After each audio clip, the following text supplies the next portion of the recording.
जय सिया राम। तो आज हम अपने प्यारे कथा रसी श्री सीताराम जी को गौरांग दास बाबा जी का चरित्र श्रवण कराएंगे। गौरांग दास बाबा जो पंडित बाबा के ही शिष्य थे, दीक्षा शिष्य नहीं थे लेकिन प्राणों से प्यारे थे। भजन की शिक्षा खूब दी थी उन्होंने, खूब संग किया था गौरांग दास बाबा ने उनका। तो उन्हीं का चरित्र आज हम श्रवण कराएंगे। तो गौरांग दास बाबा का जन्म बंग देश में हुआ था, 24 परगना के अंतर्गत चांगड़ी पोता ग्राम में सन 1887 में। आपकी माँ का नाम चंडी देवी था और पिताजी का नाम श्री भूपेंद्र नाथ जी था। पिताजी वहाँ के बहुत बड़े जागीर थे और पिता अर्थात उनके दादाजी श्री द्वारिका नाथ विद्याभूषण सोम प्रकाश अखबार के लोकप्रिय संपादक थे। तो घर में सब पढ़े लिखे थे, तो इसलिए आपको भी उच्च शिक्षा दिलवाना चाहते थे सब। तो आपके हृदय में भक्ति के संस्कार तो थे, लेकिन पढ़ाई में भी आप बहुत कुशल थे। तो यही देखते हुए आपके पिता ने आपको और आपके छोटे भाई फणींद्र नाथ को अच्छी शिक्षा के लिए दार्जिलिंग भेज दिया। दार्जिलिंग में रह के बहुत अच्छे से आप अध्ययन तो कर रहे थे। उस समय अंग्रेजों का शासन काल था, तो आपके हृदय में वो क्रांतिकारी वाले भाव भी जगते रहते थे, देश के प्रति बहुत भाव था। तो अब एक समय के बाद बड़े लाट का दार्जिलिंग पहुंचना हो रहा था। तो गोरा पलटन जितने भी थे वो उन बड़े लाट के स्वागत सत्कार के लिए स्टेशन जा रही थी।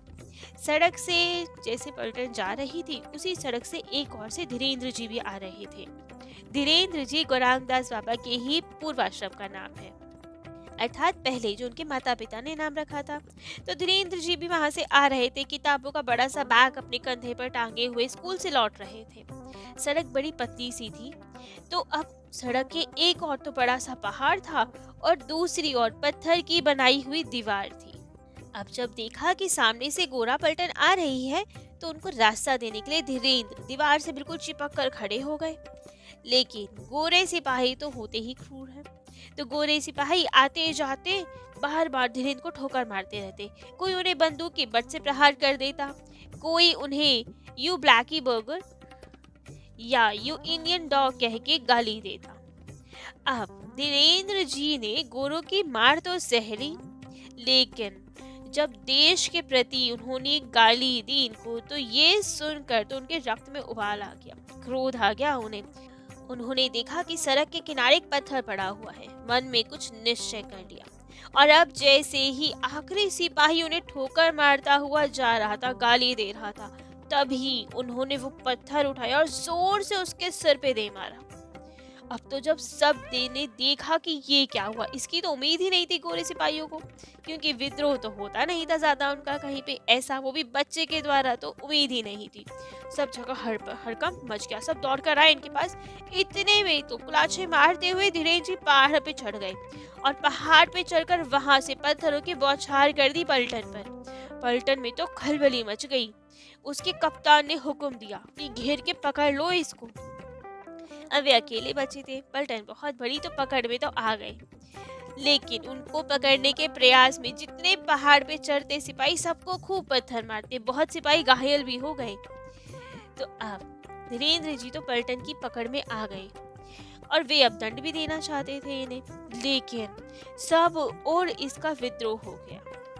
जितने भी विद्यार्थी थे आसपास, जिसको पता चला कि धीरेन्द्र जी को पकड़ लिया है, क्योंकि धीरेन्द्र जी बहुत अच्छे बालक थे, तो सब उनसे बहुत प्रेम करते थे और फिर निर्दोष भी थे। गलती तो अंग्रेजों की थी, तो सारे विद्यार्थियों ने जुलूस निकाल दिया, इनकलाब जिंदाबाद, गोला पलटन मुर्दाबाद, गोराशाही नहीं चलेगी, नहीं चलेगी। धीरेन्द्र निर्दोष है, पलटन बदहोश है। धीरेन्द्र को छोड़ दो, पलटन को तोड़ दो। ऐसे ऐसे खूब नारे चलने लगे, हर ओर नारे सुनाई देने लगे। जहां देखो इसी बात की चर्चा होने लगी कि एक बच्चे को गोरे सिपाहियों ने मारा, पकड़ कर ले गए। खूब नारेबाजी होने लगी, लेकिन धीरेन्द्र के अतुलनीय साहस की, देशभक्ति की, पराक्रम की प्रशंसा भी होने लगी। सब और देख के प्रसन्न कि कितना साहसी बालक है, जवाब दे दिया, गोरों को पत्थर मार दिया, तो सब उनकी तारीफ भी हो रही थी। अब जब इतना विद्रोह देखा गया, इतना रोष देखा गया विद्यार्थियों का, तब तो अंग्रेजों के कमिश्नर ने आदेश दे दिया कि तत्काल धीरेन्द्र को छोड़ दो, जिससे उनके विरुद्ध जितनी कार्रवाई हो रही है उसे रोका जा सके। लेकिन ये निश्चय कर लिया गया था अंग्रेजों द्वारा कि दंड तो इसे देना है, लेकिन क्या दंड दिया जाएगा ये अभी सोच रहे थे वो। इसी बात पे चिंता हो रही थी, चिंतन हो रहा था। समाज भी इस बात को लेकर चिंतित था कि क्या दंड देंगे, लेकिन धीरेन्द्र को कोई चिंता नहीं थी, कोई भय नहीं था। उन्होंने तो शेरनी का दूध पिया था। साधारण शेरनी नहीं, उनके गुरुदेव बड़े शक्तिशाली थे, दिव्य थे और माता के समान आपसे प्रेम करते थे। तब के प्रसिद्ध संत थे भोलानाथ गिरी जी महाराज, उनके कृपा पात्र थे धीरेन्द्र जी।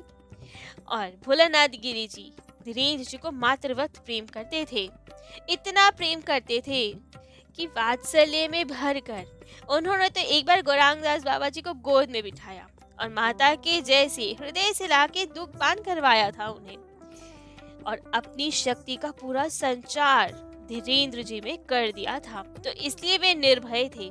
संतों की कृपा थी तो किसी से क्या डरना, अद्भुत साहस था उनमें।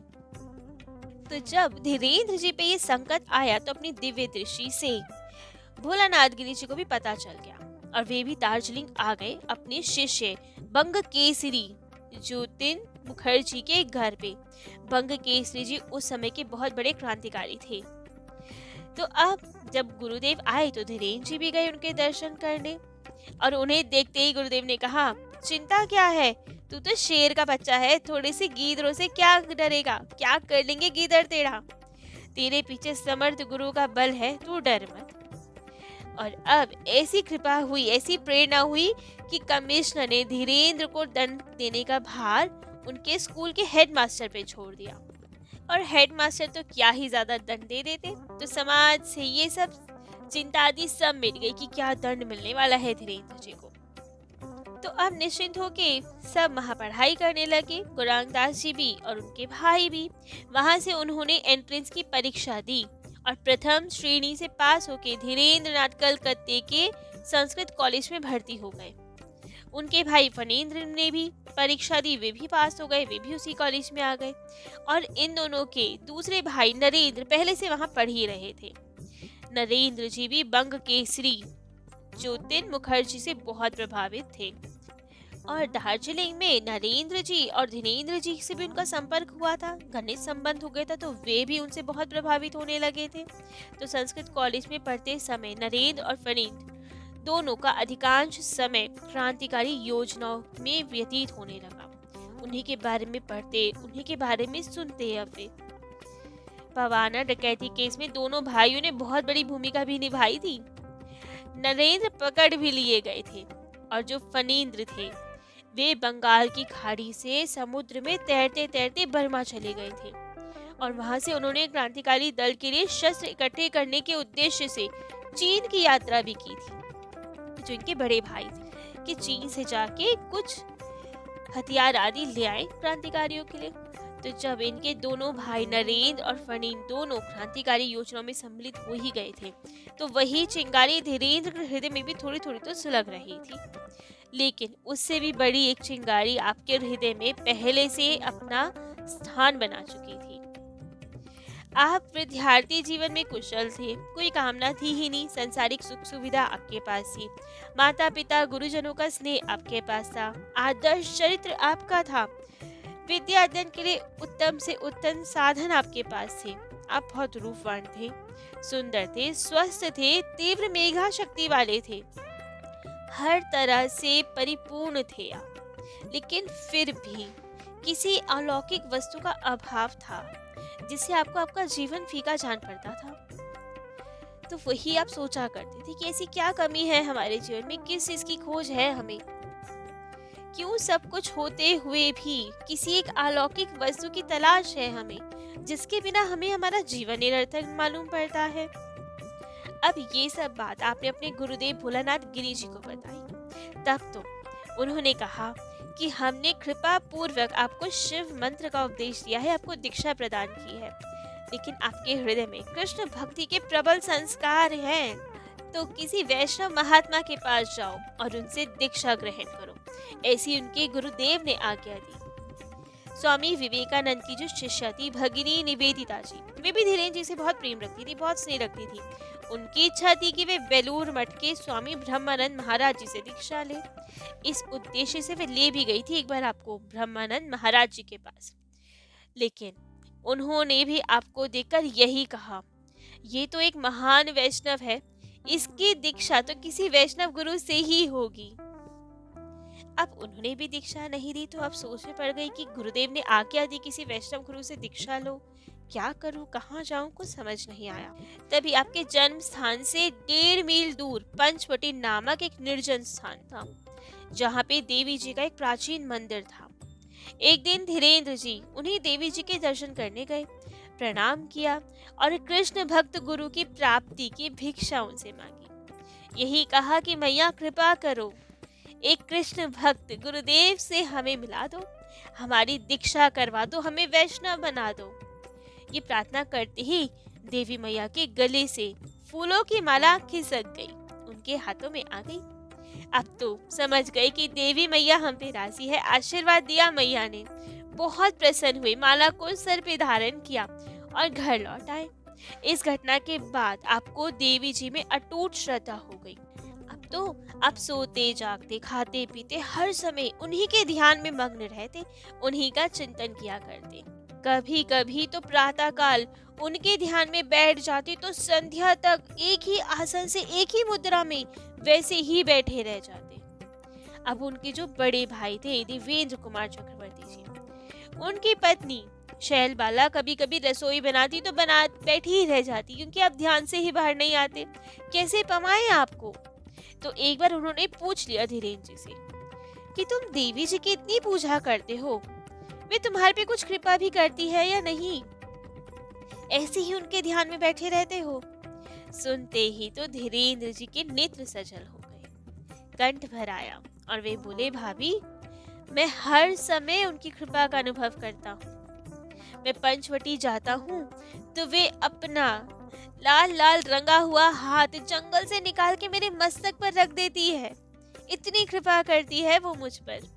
संस्कृत कॉलेज में पढ़ते समय धीरेन्द्र नाथ जी नित्य रेलगाड़ी से अपने गांव से कलकत्ता जाया करते थे।